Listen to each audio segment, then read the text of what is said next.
warzuqni fahma. Amin. Anak-anakku sekalian, makhluk gaib selain malaikat itu ada ya. Jadi, makhluk gaib berada di sekitar kita. Dia adalah jin, setan, dan iblis. Di antara golongan itu ada yang beriman dan ada yang kafir. Jin yang kafir inilah yang selalu ingin menjerumuskan manusia ke jalan yang sesat. Dia akan berusaha mengajak manusia untuk melakukan hal-hal tercela dan mendekatkan kepada dosa. Oleh karena itu, anak-anak, kita jangan mudah terkena bujuk rayuannya. Kita harus melindungi diri kita dengan cara rajin beribadah dan semakin mendekat kepada Allah Subhanahu wa Ta'ala. Anak-anak, di sini ada penjelasan tentang jin. Jin berarti makhluk gaib yang tidak dapat dilihat, didengar, atau dirasa. Allah menciptakan jin sebelum menciptakan manusia. Jin diciptakan dari nyala api yang panas. Jin diciptakan sebelum penciptaan manusia pertama, yaitu Nabi Adam. Jin dapat mengubah dirinya dalam bentuk lain, layaknya seperti manusia. Jadi anak-anak, jin itu bisa melakukan minum, makan, menikah, dan mempunyai keturunan. Anak-anakku sekalian, jin itu juga diberi akal oleh Allah Subhanahu wa Ta'ala. Jadi, ia memiliki ilmu pengetahuan. Maka, jin berkewajiban untuk menjalankan syariat agama dan beribadah kepada Allah Subhanahu wa Ta'ala. Dalam firman Allah, surat Al-Hijr ayat 26 sampai 27 yang berbunyi, "Walaqad khalaqnal insana min shalsalin min hama'im masnun wal janna khalaqnahu min qablu min naris samum."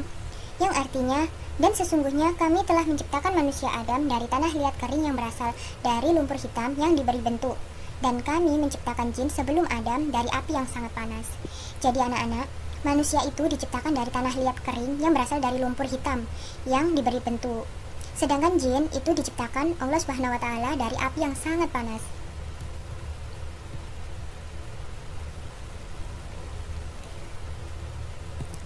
Adapun pengertian setan atau iblis.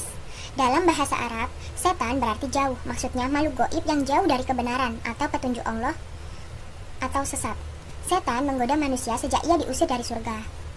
Anak-anak, iblis itu berasal dari kata ablasa, yang berarti putus asa atau kehilangan harapan. Iblis termasuk golongan jin. Nama itu didapatkan sejak dia ingkar untuk pertama kalinya kepada Allah Subhanahu wa Ta'ala, yaitu disuruh sujud kepada Adam, sehingga Allah mengutuknya selamanya. Dengan penolakan itu, iblis telah menjadi makhluk yang durhaka dan menentang Allah Subhanahu wa Ta'ala. Ia minta kepada Allah untuk diberi waktu yang tidak terbatas menjadi penggoda manusia sampai hari kiamat. Dan anak-anak, permintaan itu dikabulkan oleh Allah Subhanahu wa Ta'ala.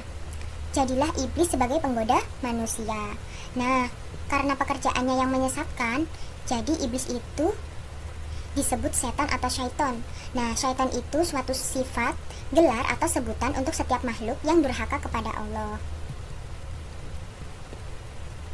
Sifat jin dan setan. Nah, di sini ada sifat jin dan setan. Sifat yang pertama, bisa berubah bentuk seperti menyerupai manusia atau binatang. Bentuknya bisa menyenangkan atau menakutkan. Anak-anak, jin itu sama dengan manusia. Dia juga memiliki akal, hati, mata. Perbedaan tugas jin dan setan.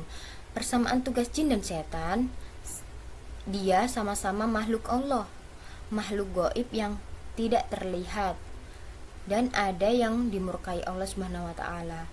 Dan persamaan tugas jin dan setan itu sama-sama menggoda manusia.